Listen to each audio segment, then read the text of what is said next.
que nous passons dans sa présence. Merci vraiment pour sa grâce. Merci pour son soutien. Merci pour la présence de son Saint-Esprit. Que le nom de notre Dieu soit béni. Alléluia. Que Dieu soit béni. Dieu est bon. Amen. Dieu est bon et nous voulons le célébrer. Nous voulons encore garder les regards focalisés sur lui. Je nous invite à prendre ce matin nos Bibles dans le livre des psaumes. Et on va s'arrêter sur un psaume en particulier, le psaume 11. Il n'est pas très long. Voilà, il n'a que 7 versets, mais il est tellement profond. Alléluia. Psaume 11 et l'entièreté du psaume. Un psaume de David.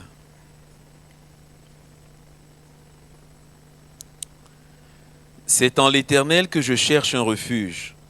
Comment pouvez-vous me dire, fuis dans vos montagnes comme un oiseau?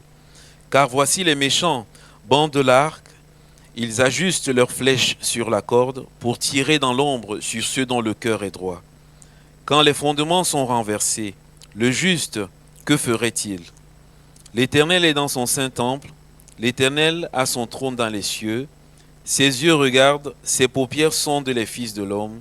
L'Éternel sonde le juste, il hait le méchant et celui qui se plaît à la violence. Il fait pleuvoir sur les méchants des charbons, du feu et du soufre. Un vent brûlant, c'est le calice qu'ils ont en partage. Car l'Éternel est juste, il aime la justice. Les hommes droits contemplent sa face. Amen. Que Dieu soit béni. Un bon petit psaume. Et un psaume de David, et comme à son habitude, David, au travers de ses psaumes, il nous fait part des expériences de sa vie, des choses par lesquelles il est passé, et aussi ce que le Seigneur a pu faire dans sa vie. Et ce psaume met en évidence un choix que David a fait dans sa vie. David a fait le choix de la présence de Dieu. Alléluia. Il a fait le choix de la présence de Dieu. Il s'est retrouvé dans une situation difficile. On ne sait pas forcément laquelle, peut-être que c'était quand Saül était en train de le pourchasser. Vous savez, David a été énormément pourchassé dans sa vie par Saül. Peut-être c'était à ce moment-là, la Bible ne nous dit pas. Mais David, dans cette situation, il a fait un choix. Et il a fait le choix de prier. Alléluia. Il a fait le choix de prier. Il a fait le choix d'aller dans la présence de Dieu. Il a dit, car c'est en l'Éternel que je cherche un refuge. Amen. Et ce matin, simplement, le thème de mon partage, c'est faire le choix de prier. Alléluia, faisons le choix de prier. Et ce choix, notre Seigneur Jésus l'avait fait. Et tout au long de sa vie, il a fait ce choix, la prière. Jésus priait en permanence. Alléluia. À aucun moment de sa vie, on ne le voit sans prière. Chaque fois, il était toujours en train de prier. Il était toujours en train de prier, à telle enseigne que les disciples ont été marqués par lui. Et quand on lit les évangiles, on se rend compte d'une chose, c'est que les disciples n'ont pas demandé à Jésus, Seigneur Jésus, enseigne-nous à prêcher. Quoi qu'il faut apprendre à prêcher. Seigneur Jésus, enseigne-nous à chasser les démons. Quoi qu'il faut apprendre à chasser les démons. Ils n'ont pas demandé à Jésus, Seigneur Jésus, enseigne-nous à témoigner ou encore plein d'autres choses. Mais la Bible nous dit ceci, ils ont demandé à Jésus, enseigne-nous à prier. Amen. Parce que les disciples s'étaient rendus compte que la vie de prière de leur maître avait une saveur particulière. La Bible dit simplement ceci, c'est que Jésus priait un certain jour en un certain lieu. Lorsqu'il eut achevé, un de ses disciples lui dit, Seigneur, enseigne-nous à prier, comme Jean l'enseigna à ses disciples. Et je me dis, Seigneur, c'est aussi une prière que nous pouvons faire pour nous-mêmes. Seigneur, enseigne-moi à prier. Alléluia. C'est vrai, deux fois dans notre marche, on marche depuis 1 année, 2 années, peut-être 10, d'autres 40 années de marche avec le Seigneur. Et on veut dire, Seigneur, jusque-là, j'ai encore besoin que tu m'apprennes à prier. Alléluia. Que tu m'apprennes à prier de telle sorte que ma prière puisse toucher le cœur de Dieu le Père. Amen. Et c'est également ce que notre bien-aimé David a fait ici. Et qu'est-ce qui a poussé David à faire cela? Que David pose 2 questions profondes. La première question, il dit simplement dans ce verset 1, « Comment pouvez-vous me dire, fuis dans vos montagnes comme un oiseau ?» Et ensuite, la deuxième question, verset 3, il dit, « Quand les fondements sont renversés, que ferait le juste ?» Lorsqu'on voit ces deux questions profondes que David pose, on se rend compte que David était dans une situation difficile. il était dans une situation difficile et la première de ces situations, c'est que il est sous l'attaque de ses ennemis. Et quand il raconte ce que les ennemis sont en train de faire, il dit, car voici, les méchants, qu'est-ce qu'ils font? Ils bandent l'arc et ensuite, ils ajustent la flèche. Amen. Ils ajustent la flèche, pourquoi? Pour ne pas rater la cible. Ils ajustent la flèche, ils tirent sur la corde et pour tirer dans l'ombre sur ceux dont le cœur est droit.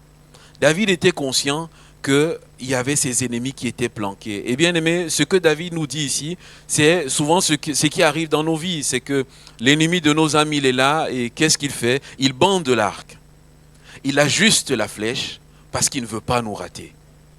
Seigneur Jésus nous disait également que nous avons besoin de veiller et de prier. Et ici, David nous met en évidence les stratégies de l'ennemi, de ce qu'il nous épie. Vous savez, moi je pense, quand David décrit cela, moi je pense à un tireur d'élite. Les tireurs d'élite, ils s'entraînent vraiment pour, avec un seul coup, de pouvoir atteindre sa cible. Et nous savons que l'être humain est la cible privilégiée de Satan et ensuite de toute son armée. Et David, il met cela devant nous et il nous dit simplement ceci, il nous encourage à prier, il nous encourage à nous tenir dans la présence de Dieu. La Bible nous dit ceci, pour tirer dans l'ombre celui qui a le cœur droit. L'ennemi travaille toujours dans l'ombre. Il travaille toujours dans les ténèbres. Lorsqu'on ne le voit pas, il fait toujours des choses en cachette, il fait toujours des choses derrière. Des fois, il se tient en embuscade. Des fois, il nous tend des pièges afin que nous puissions tomber. Tout au long de la vie de Jésus, l'ennemi était actif. Il lui tendait, il était toujours en train de chercher une faille. Où est-ce que Jésus, il va faire un faux pas et là, hop, nous allons le prendre. Lorsqu'il a été tenté dans le désert pendant 40 jours, lorsqu'il en est sorti victorieux, la Bible nous dit simplement ceci, Satan s'est retiré en attendant une occasion favorable. S'il attend une occasion favorable, ça veut dire qu'il est en train de rôder et il est en train de voir la vie de Jésus. Où est-ce qu'il y aura l'ouverture et il va pouvoir s'engouffrer. Il travaille dans l'ombre. Mais la bonne nouvelle est ceci, c'est que si le diable travaille dans l'ombre, Jésus travaille dans la lumière. Alléluia. Si le diable travaille dans l'ombre, Jésus met toujours à la lumière ce qui se passe dans l'ombre. Alléluia. Moi je pense un peu au roi lorsque son adversaire est en train de fomenter des plans. Et qu'est-ce qui se passe? L'Esprit du Seigneur descend sur Élisée et Élisée donne les directives au roi.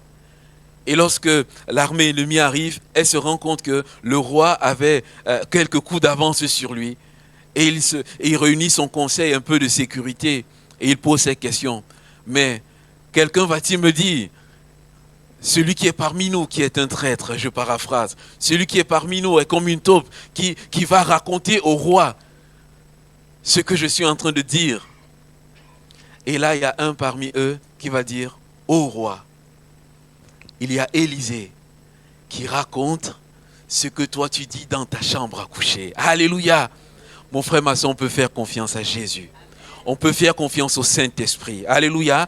Il aura la capacité de nous dire ce qui est en train de se passer contre nous dans la chambre à coucher, ce qui est en train de se passer contre nous dans le lieu secret. Ça peut être au travail, ça peut être à l'école. Si on a une relation avec le Saint-Esprit, il pourra nous révéler ces choses-là. Alléluia. C'est notre partage, mon frère, ma soeur. Ces révélations du Saint-Esprit, cette communication du Saint-Esprit, cette communication du Seigneur Jésus qui pourra nous dire, en ce moment, tu sais, il y a quelque chose qui est en train de se tramer contre ta vie, mais ne prends pas ce chemin, prends une autre direction. Alléluia. Et on sera gardé. Amen.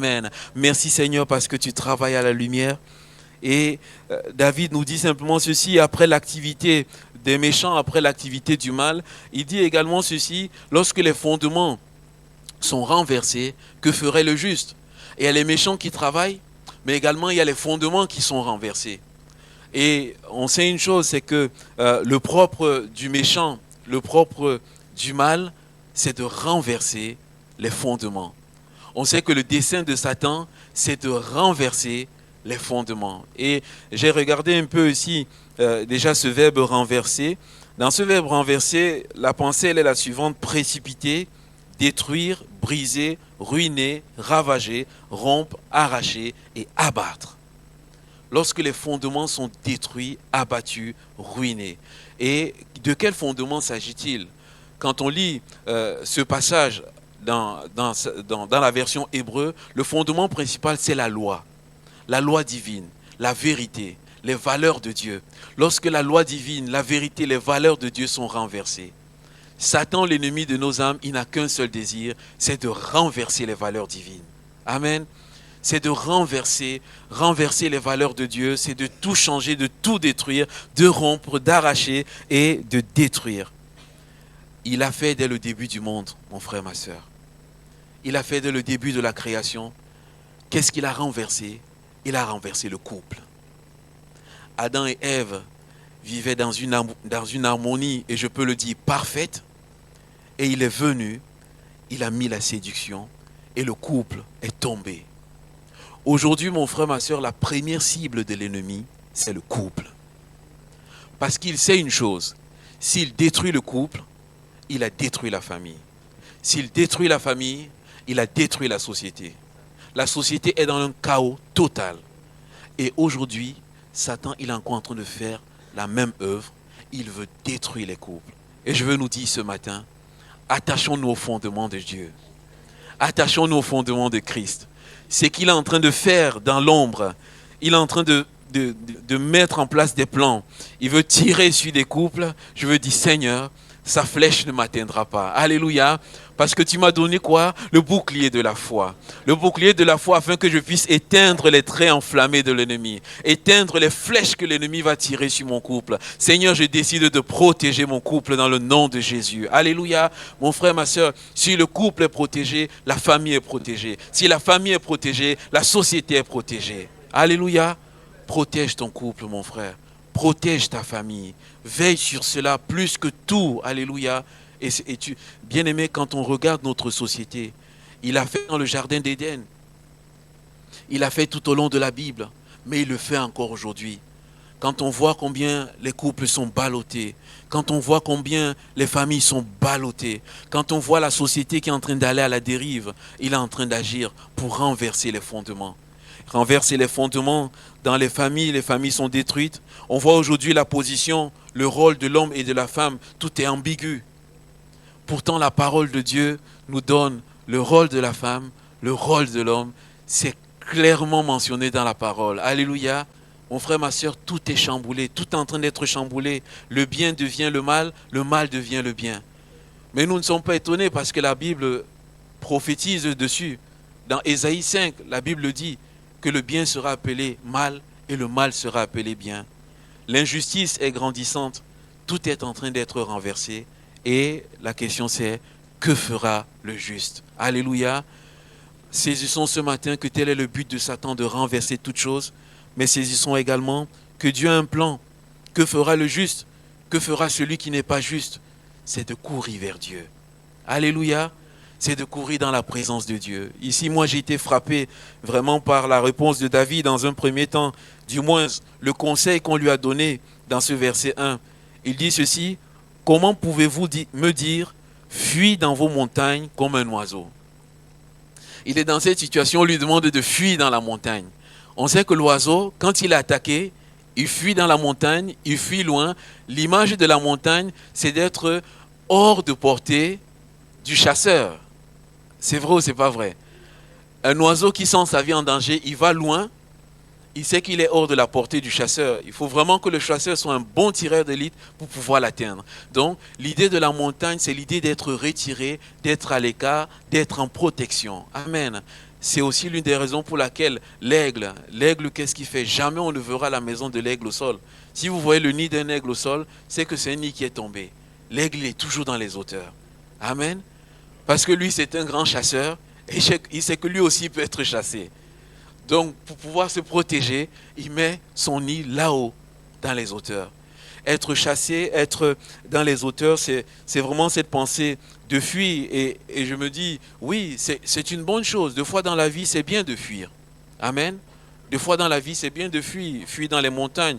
Quand on voit Joseph, il était là, il était simple, il était ce juste, il travaillait dans la maison de Potiphar. Et la femme de Potiphar, ce monde qui veut renverser les valeurs. La femme de Potiphar, elle est mariée, mais elle veut le pousser dans l'adultère.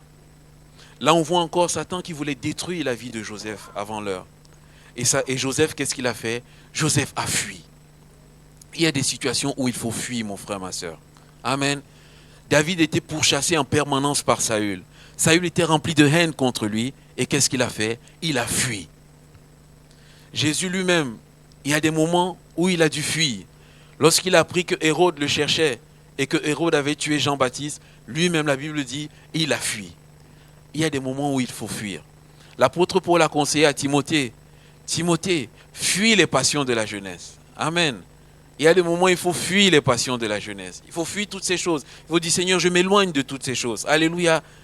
Et je viens me réfugier à l'église des Saints-Fonds. Gloire à Dieu. Amen. Je viens me réfugier à la réunion de jeunesse. Le samedi, au lieu d'aller tout dans toutes sortes d'endroits, voilà, faire tout un tas de choses. Seigneur, je suis mieux à la réunion de jeunesse. Alléluia.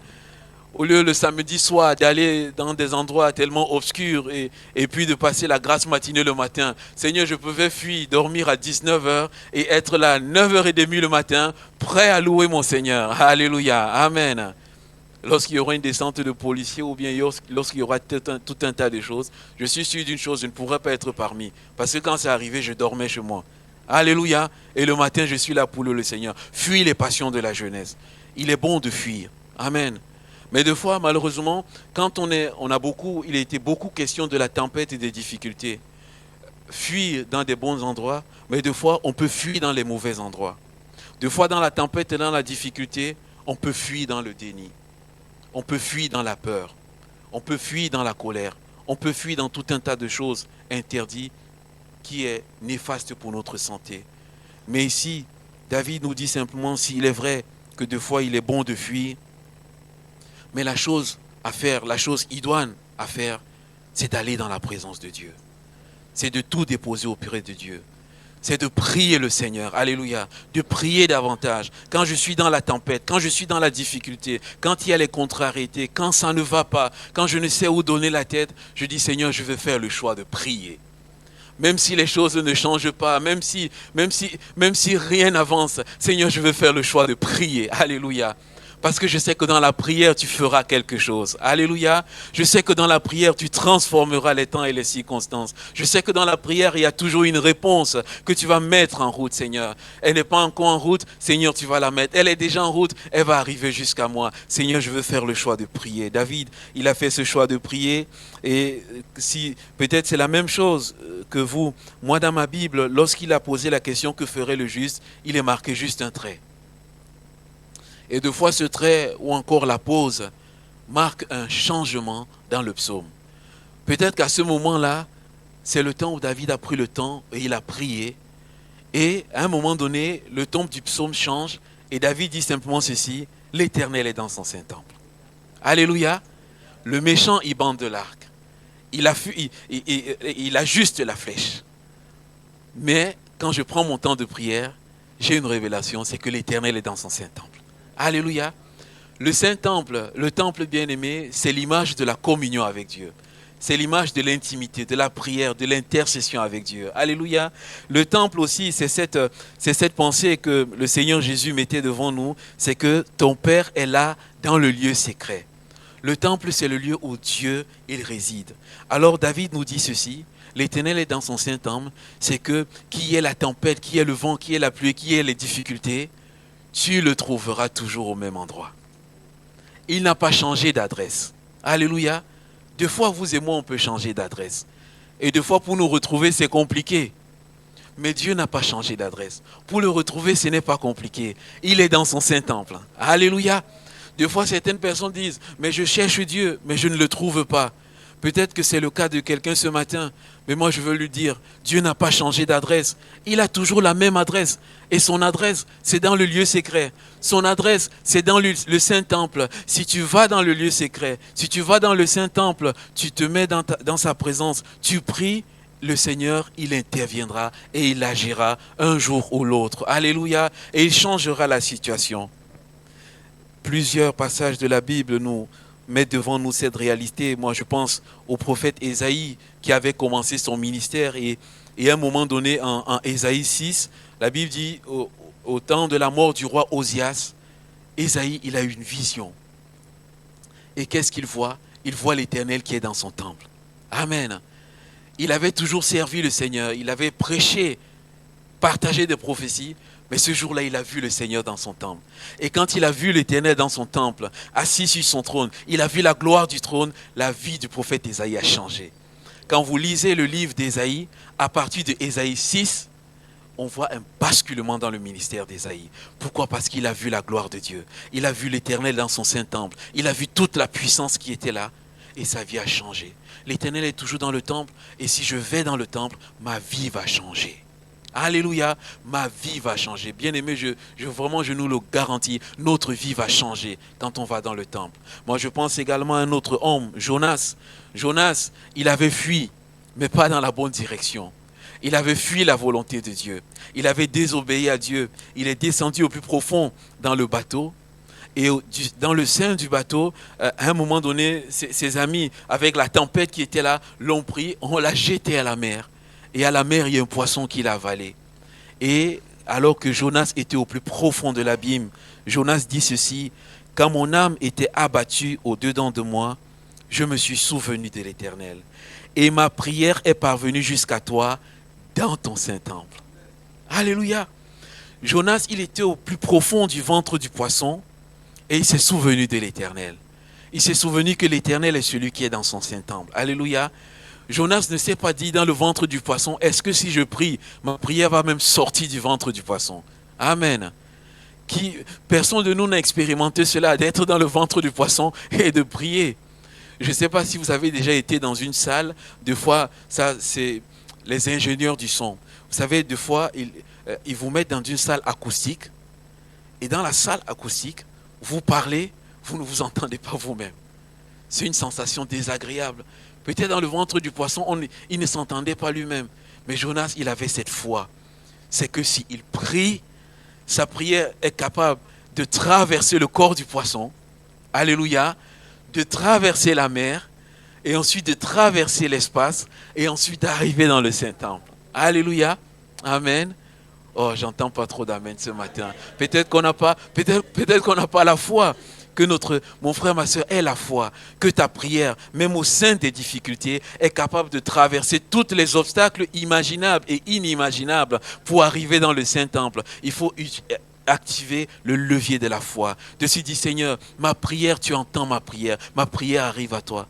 Et la Bible dit, lorsque sa prière est arrivée dans le Saint-Temple, qu'est-ce qui s'est passé? Dieu a parlé au poisson. Alléluia. Pourquoi? Parce que c'est Dieu qui a créé le poisson. Le poisson obéit à Dieu.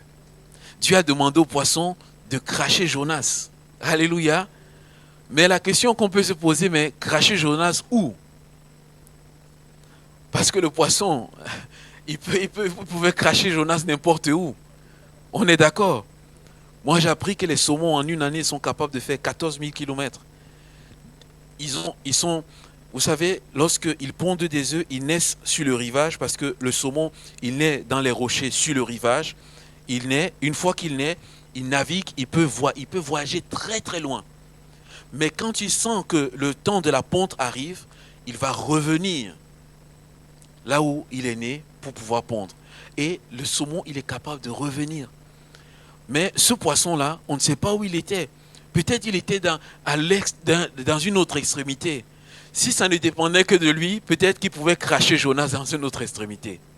Mais comme il a reçu la commande du Seigneur, et que le Seigneur avait un plan pour Jonas, et que le Seigneur voulait que Jonas aille à Ninive, il a commandé au poisson, et le poisson a obéi, il est allé cracher Jonas dans une position où il devait obéir. Alléluia. C'est pour nous dire ceci, mon frère, ma soeur. Lorsque tu pries, le Seigneur te mettra dans la direction dans laquelle il veut que tu puisses aller. Alléluia. Et c'est à nous, par la foi, d'être obéissants et ensuite de nous lever et de partir là où le Seigneur veut. Jonas est allé à Ninive et il a partagé le message de Dieu. Moi, je pense également à un autre homme. La Bible nous parle de Habakkuk. Vous savez, quand on lit le livre d'Habakkuk, c'est simplement 3 chapitres. C'est pas long. Mais Habakkuk, un prophète du Seigneur, Habakkuk, il se plaint. Il se plaint de l'iniquité. Il se plaint de la violence. Il dit, Seigneur, je crie. Tu ne m'entends pas. Tu ne peux pas supporter l'iniquité en face. Tu ne peux pas voir l'iniquité. Habakkuk se plaint devant le Seigneur. Et dans le chapitre 2, Habakkuk dit simplement ceci. J'étais à mon poste. Et qu'est-ce que je faisais? Je veillais. Je priais, alléluia. Et quand il était à son poste, il a veillé, il a prié. Le Seigneur a commencé à parler à Habakkuk. Amen. Le Seigneur a parlé à Habakkuk et a révélé son cœur à Habakkuk. Moi, j'ai été frappé de la manière dont Habakkuk termine ce chapitre 2. Habakkuk termine ce chapitre 2 ainsi. L'Éternel est dans son saint temple, que toute la terre fasse silence. Alléluia. Habakkuk, il a crié à Dieu dans le chaos, dans la tempête, dans l'iniquité, tout ce qu'il voyait. L'Éternel a parlé et Habakkuk à la fin dit, je reconnais que l'Éternel est dans son saint temple. Alléluia. Et que c'est de lui que vient la réponse. Mon frère, ma soeur, ce matin, je veux t'encourager, je veux m'encourager moi-même. Fais le choix de prier, quelle que soit la tempête, quels que soient les temps et les circonstances. Ton Dieu qui est dans le saint temple, il est celui qui te répondra. David, qu'est-ce qu'il nous dit à nouveau? Il nous dit ceci, l'Éternel a son trône dans les cieux. L'Éternel a son trône dans les cieux. Quand il nous parle des cieux, c'est bien plus élevé que les montagnes. Vous en convenez avec moi. On lui a dit, fuis dans les montagnes. Mais David dit, l'Éternel a son trône dans les cieux. Amen. Moi, je préfère mieux être avec celui-là qui est dans les cieux, assis avec lui dans les lieux célestes, que d'être assis dans les montagnes. Le trône veut nous dire simplement ceci, la domination. L'Éternel a son trône dans les cieux. Sur la terre, on a plusieurs rois, on a plusieurs souverainetés, plusieurs dignités, mais leur trône est sur la terre. Mais le trône de l'Éternel, le trône de notre Dieu, le trône du Dieu que tu sers, du Dieu que tu pries, il est là-haut dans les cieux. Alléluia. Son trône est au-dessus de tous les autres trônes. Alléluia. C'est la raison pour laquelle la Bible l'appelle le roi des rois. Alléluia. Celui qui a le trône qui est au-dessus de tous les autres trônes. Ton trône, ô Dieu, est un trône élevé. Amen. Et moi, je pense que pour David, ça lui fait tellement du bien de savoir que si le méchant qui semble régner pour un temps est là sur la terre, son Dieu est au-dessus du méchant. Alléluia. Et quand je pensais à cette pensée du trône, moi je pensais à ce que l'apôtre Paul nous dit de notre Seigneur Jésus. Il dit simplement ceci, vous avez tout pleinement en lui, qui est le chef de toute autorité et de toute domination. Moi je pense que David, le fait de savoir que Dieu a son trône élevé au-dessus de tout, il savait que Dieu est le chef de toute domination. Toute autorité, à la fois physique, mais à la fois spirituelle. Alléluia.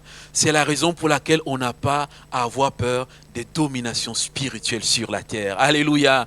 Satan, il est là avec toutes ses dominations, toutes ses autorités. Il bande l'arc, il ajuste la flèche et tout, spirituellement. Mais je sais que le trône de mon Dieu est là-haut dans les cieux et il a la domination spirituelle. C'est la raison pour laquelle mon cœur est dans la paix et je n'ai pas peur. Alléluia. Mon frère, ma soeur, ces choses existent, ces réalités sont là. Et plus on va avancer dans les temps de la fin, plus la manifestation des autorités et des puissances, des dominations spirituelles négatives va s'intensifier. Mais ce qui fera la force du chrétien, c'est de savoir que le trône de Dieu est élevé, il est là-haut dans les cieux et qu'il règne par-dessus tout. C'est de savoir que le Seigneur, il est celui qui lui donne une autorité. Et par cette autorité, il peut avoir l'autorité sur ses puissances spirituelles. Alléluia. C'est le partage que le Seigneur nous donne. Amen. C'est pour vous et c'est pour moi, bien-aimés. Amen. Et je veux nous dire, sommes-nous conscients de l'autorité spirituelle que nous avons en Jésus-Christ?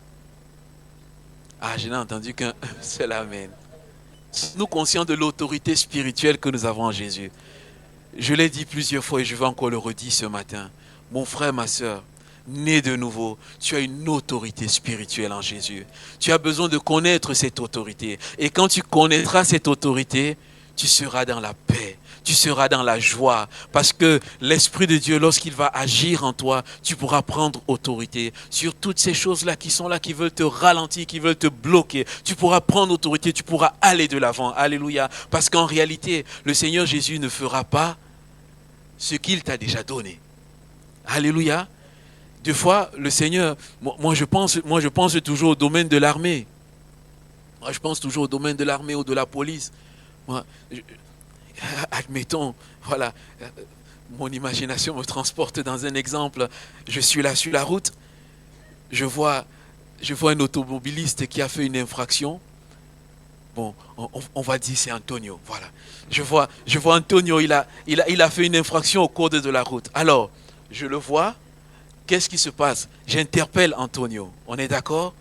Et ensuite, j'interpelle Antonio. Je connais l'infraction qu'il a commise. Peut-être qu'il avait le téléphone au volant, comme j'en vois plusieurs sur la route. Peut-être qu'il n'avait pas la ceinture. Et ensuite, qu'est-ce que je fais? Je prends mon téléphone, j'appelle le commissariat, j'appelle mon chef. Il dit, chef, en ce moment-là, je suis sur l'avenue de Présencé. Je viens d'attraper un jeune homme, pas de ceinture de sécurité, téléphone au volant, et en plus, il est en train de manger. Qu'est-ce que je fais, chef? Je ne sais pas si vous voyez. Il dit, qu'est-ce que je fais, chef? Le chef dit, rentre à la caserne. Voilà. C'est ce qu'il dira. Pourquoi est-ce qu'il le dira? Il le dira parce qu'il ne connaît pas son autorité. Alors, moi, si je suis à la place de cette personne, comme je dis souvent à mon épouse, j'ai mon carnet de PV dans la poche et je retire gentiment le carnet et je donne un bon PV.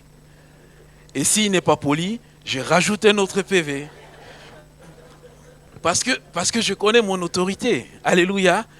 Et aussi pour qu'ils comprennent que l'infraction qu'il vient de faire, peut-être qu'il pouvait tuer une famille sur la route.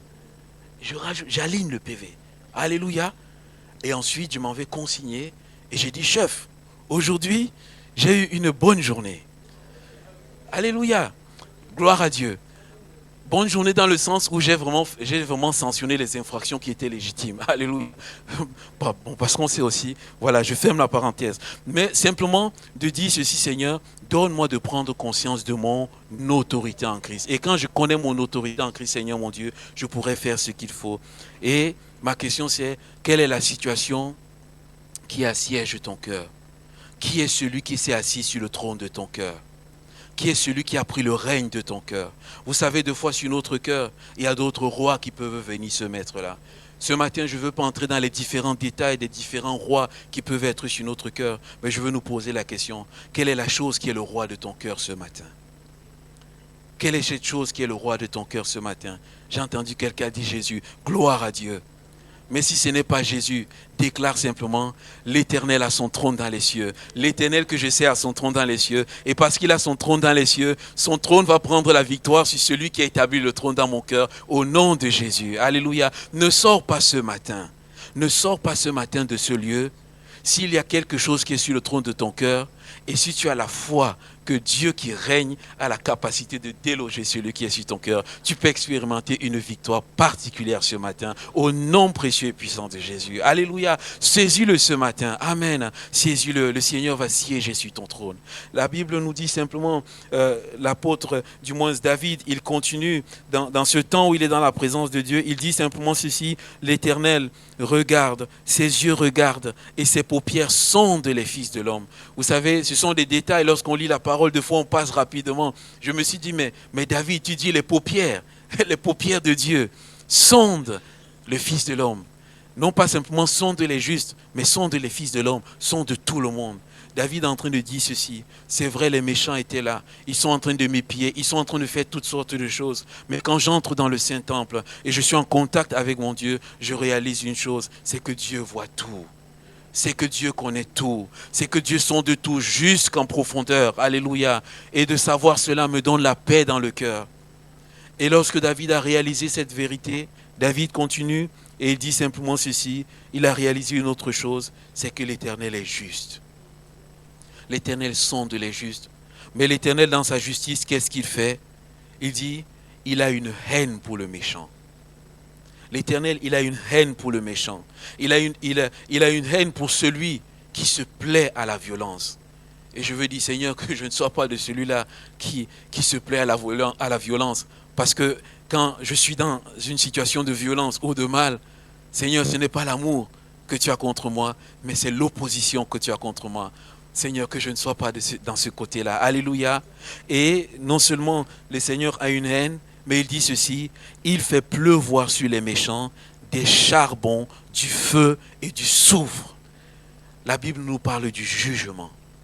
Le jugement qui va s'abattre sur les méchants. Le jugement qui va s'abattre sur celui ou celle ou ceux qui sont violents. Je veux dire, Seigneur, merci parce que tu me préserves de tout cela. Alléluia. Merci parce que je suis libéré, gardé de tout cela. Bien sûr, je veux prier pour le méchant. Mais s'il ne revient pas de ses mauvaises voies, il sera sous le jugement de Dieu. Et je veux nous dire, mon frère, ma soeur, n'oublions jamais que Dieu est dans son saint temple. Dieu, c'est un Dieu d'amour. Mais Dieu également est un Dieu de justice. Nous l'oublions jamais. Alléluia. Et de dire ceci, Seigneur, c'est vrai, je suis dans les difficultés, la tempête, mais je sais que pour celui qui me fait du mal, il y aura un jugement pour lui. Seigneur, moi je ne demande pas le jugement. Toi, tu es le juste juge, tu connais toutes choses, tu vois en profondeur, tu scrutes. Parce que devant, on peut se dire, mais Seigneur, mais regarde ce qu'il me fait, regarde ce qu'elle me fait, regarde ce qu'ils me font. Mais Seigneur, agis. Et le Seigneur dit simplement à David, je suis le juste juge. J'ai la situation au contrôle. Lorsque la coupe de la colère aura atteint son maximum, mon jugement va descendre. Alléluia. Alors Seigneur mon Dieu, merci parce que cette pensée du jugement, mon frère, ma soeur, la pensée du jugement, c'est aussi une pensée de consolation pour le juste. Amen. Des fois, on peut penser que la pensée du jugement, voilà, de se dire, mais Seigneur, je ne veux pas me réjouir dans mon cœur, mais Seigneur, je me réjouis dans mon cœur parce que à l'injustice, il y aura une justice qui est là. Alléluia. Et c'est cela qui me fortifie, qui me réconforte. Et à côté de cela, David dit ceci, l'Éternel, il aime le juste. Alléluia, il aime la justice. S'il est vrai que ce sera le châtiment pour l'autre, il n'en est pas moins vrai que ce sera l'amour pour moi. Mais bien plus encore, regardez ce que David, il dit dans la clôture de ce psaume. Il dit, les hommes droits contemplent sa face. Alléluia. C'est-à-dire, les hommes droits demeurent dans sa présence. C'est-à-dire, lorsque je fais le choix de prier le Seigneur et qu'il me révèle ces choses, le Seigneur va me donner de demeurer encore dans sa présence, de continuer de contempler sa face, de contempler sa gloire. Et je peux vous dire, bien-aimés, lorsqu'on contemple la gloire de Dieu, on n'a pas envie de sortir de sa présence. Lorsqu'on contemple la gloire de Dieu, on est tellement léger. Alléluia. Il y a tout un tas de choses qui sont sur notre cœur, qui tombent complètement. Lorsqu'on contemple la gloire de Dieu, on sent simplement que toutes choses sont possibles, que rien n'est impossible, que Dieu a toutes choses en son contrôle, que Dieu va tout gérer. Amen. Et je veux nous dire, mon frère, ma soeur, soyons de ces hommes droits qui contemplons la face de notre Dieu, ici sur cette terre. Mais contemplons la face de notre Dieu, mais là-haut également au paradis. Alléluia. Le juste ne va pas contempler la face de Dieu. Le juste sera en enfer. Qu'est-ce qu'il va contempler? Les flammes de feu. Moi, je préfère mieux contempler la face de Dieu que de contempler les flammes. Déjà dans ce monde, lorsqu'il y a de la flamme quelque part, qui aimerait se tenir devant le feu et contempler le feu? Personne de nous. Alléluia. Mais de dire, Seigneur, j'ai cette promesse. C'est que même si je traverse des temps difficiles, des temps compliqués, alors que je fais le choix de me tenir dans la prière, Seigneur, je veux contempler ta face. Alléluia.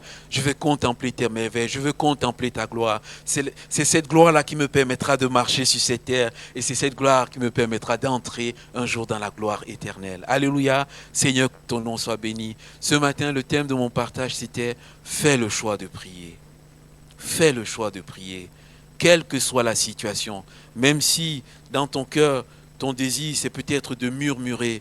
Même si dans ton cœur, tu vas pleurer, de te lamenter et toutes ces choses-là. Mais après tout cela, prends une décision. Lève-toi, engage-toi, te dis Seigneur, par-dessus toute chose, je vais prier. Même si dans ton cœur, ton désir, c'est de fuir. Seigneur, je veux dire au-delà de fuir. Seigneur, je veux prier. Seigneur, je veux chercher ta face. Je vais te découvrir comme je ne t'ai jamais découvert. Seigneur, les temps sont difficiles, les temps sont compliqués. Je ne sais pas ce qui attend le monde. Je ne sais pas ce qui m'attend, Seigneur, mon Dieu, dans les détails. Seigneur, mais je vais faire le choix de prier. Alléluia. Amen. Je ne sais pas ce qui m'attend, mais je veux faire le choix de prier, de me tenir dans ta présence, de chercher ta face. Ce matin, en clôture de ce moment, simplement ce que je veux faire, mon frère, ma soeur, c'est de nous appeler à prendre un engagement. Alléluia. Un pas de foi. Il dit ce matin, alors que je sors de ce lieu, je veux prendre un engagement, c'est celui de prier.